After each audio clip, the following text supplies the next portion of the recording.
주님 평화. 네, 오늘도 제 얼굴은 말고 이 칠판만 보시면 될 것 같아요. 이렇게.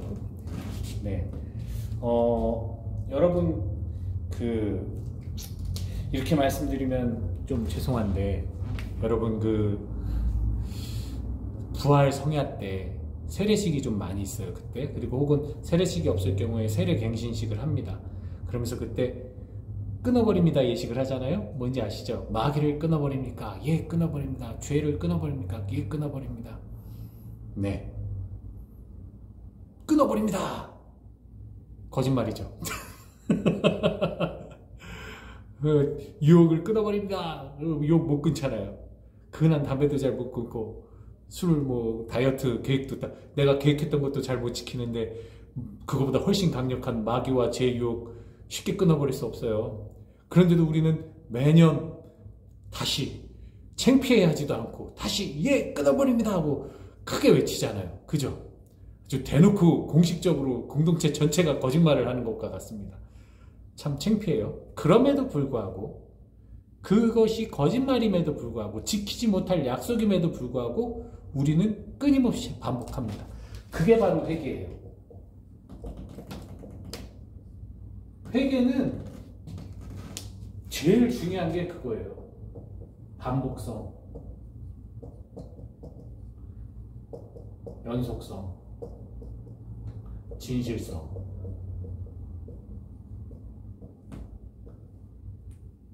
이 모든 것의 바탕은 믿음이 있겠죠. 믿음과 희망. 회개는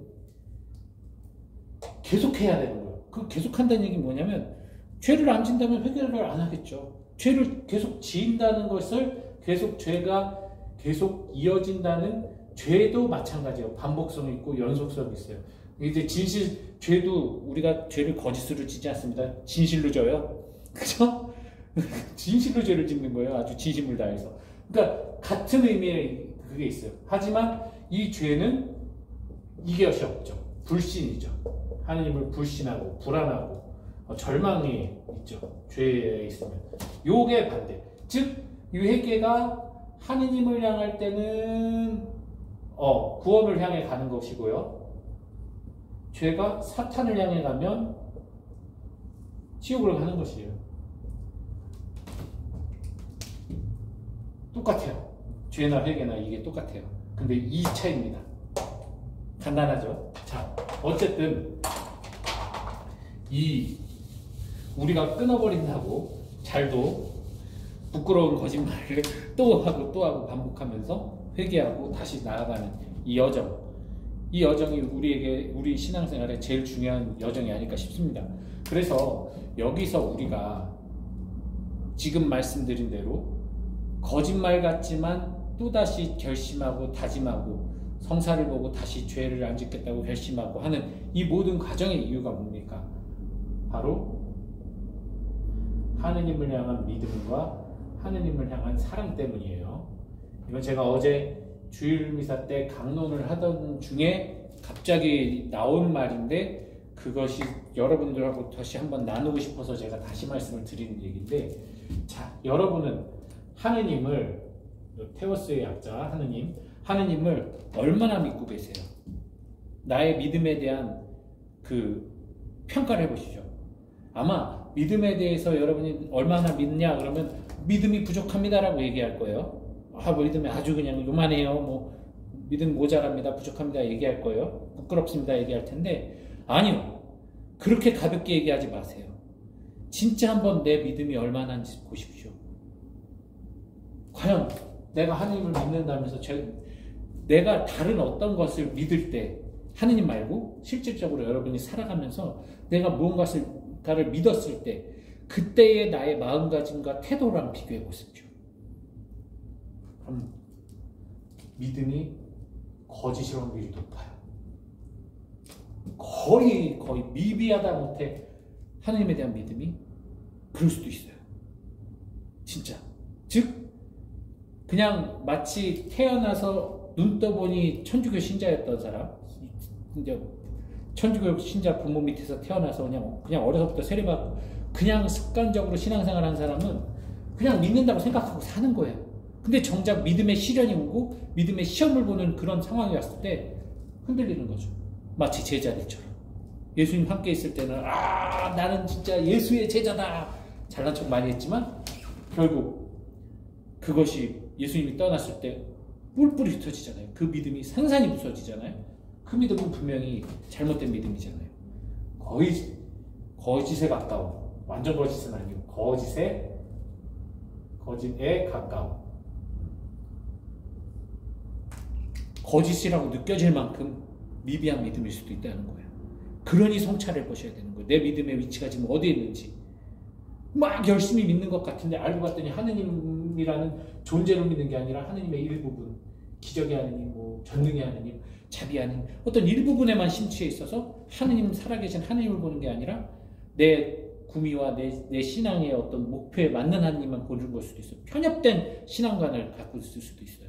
그렇다면 그 믿음도 잘못된 흐름으로 가고 있는 믿음이 되겠죠. 꼭 성찰해 보셔야 되는 겁니다. 그냥 부족합니다, 모자랍니다가 아니에요. 예, 그러면은 아무것도 늘지 않습니다. 우리가 마치 말을 하는 것은 어떻게 말 잘하는지에 대한 것은 책도 많이 나오고 교재도 많이 나오고 강의도 많지만 어떻게 잘 듣는지에 대해서는 별로 안 나오고 우리가 그거 잘 훈련 못 하잖아요. 상담할 때는 잘 듣는 훈련을 하긴 하는데 그게 그렇게 쉽지 않아요. 열심히 하지 않으면 금세 놓칩니다. 우리는 듣기보다 말하기를 좋아하니까. 마찬가지로 이것도 그래요. 그냥 난 믿는다고 생각하고 살면 막연해요. 그럼 내 믿음의 흐름을 몰라요. 그렇기 때문에 분명하게 성찰해 보셔야 돼요. 근데 또 이 믿음과 함께 하나님을 내가 얼마나 사랑하느냐. 여러분 이것도 아주 단순하게 말씀드릴게요. 내가 누군가를 진심으로 사랑하면 내가 그 사람을 위해서 뭐를 해요? 내 시간, 정성, 노력 다 바치죠. 밤새고 또 밤새고 또 밤새도 안 피곤해요. 그 사람이 즐거워만 한다면, 행복해만 한다면. 네. 내가 진짜 누군가를 사랑하면 그렇게 되잖아요. 가짜 사랑 말고 대충 사랑하는 거 말고. 저 사람을 갖기 위해서 사랑하는데도 그런 노력을 하는데 진짜 그 사람을 사랑한다면 내가 없어져도 좋아. 내가 저 사람의 목숨을 바쳐도 좋아. 부모가 자녀에 대한 사랑도 그렇고요. 진정으로 사랑이 가득한 어떤 부부관계라든가 연인관계라든가 친구관계 있을 때는 정말 사랑하는 벗을 위해, 사랑하는 그를 위해, 그녀를 위해 내 목숨까지 바치는. 자, 그 사랑을 기준으로 놓고 내가 지금 하느님을 어떻게 사랑하고 있는가? 보이지 않는 이 하느님을 난 어떻게 사랑하는가? 예수님을 어떻게 사랑하고 있는가? 그렇게 해서 한번 보십시오. 감성적으로는 예수님 사랑한다고 막 하고 예수님 사랑 찬양 노래 부르면서 눈물 흘리고 다 좋은데 정작 사랑하는 사람이 원하는 그것들, 사랑하는 예수님이, 하느님이 원하는 그것들을 내가 지키고 있는 걸 보십시오. 예수님이 죄 짓지 말라고 하셨다는 거, 그 이전에 용서해 주셨다는 그 부분을 간과하고 죄 짓지 말라서 그것만 몰두를 한다거나, 혹은 또 어떤 무슨 이렇게 요즘 많은 공동체에서 가르치는 그런 내용들 중에 왜곡된 신앙관을 가르쳐서 거룩함에만 꽂혀 있거나 그러면서 어때요? 사랑하는 사람에게 하는 그 행위보다는 내 이득, 만족, 신경, 내 어떤 신앙의 목적성에 맞춰서 거기에 맞춘 하느님을, 예수님을 요구하고 그러한 사랑, 나에게 주었을 때 내가 바쳐드리는 사랑을 추구한다면 이것 또한 거짓 사랑이 될지 모르겠습니다. 그래서 제가 마지막으로 이렇게 하면 영상이 돌아가죠. 이 말씀을 드리면서 오늘 짧은 강의를 마칠게요. 우리가 믿는데 그 믿음이 거짓일 땐 교만이 되는 겁니다. 하느님을 제대로 믿지도 않으면서 믿는다고 말하면 그건 교만한 거예요. 그렇죠? 자기 그 주제도 모르고 그런 거니까. 그리고 하느님을 사랑하는데 사랑하지 않는데 사랑한다고 말하는 건 위선이 돼요. 위선. 그렇죠. 사랑하지도 않는데 사랑한다는 그 거짓말하는 건 위선이 돼요. 자, 그래서 이 두 가지 교만과 위선 뭡니까? 예수님이 가장 싫어하시고 가장 비판하시고 가장 욕하셨던 두 가지 큰 죄, 대죄, 바로 저게 죄의 근본이에요. 우리 거짓말하고 누구 미워하고 뒷담화하고 이런 우리가 저지르는 모든 죄들의 근본 뿌리를 살펴보면 바로 저 교만과 위선에서 모든 것이 나옵니다. 자, 아담과 하와가 저지른 그 죄도 교만과 위선에서 나온 거예요.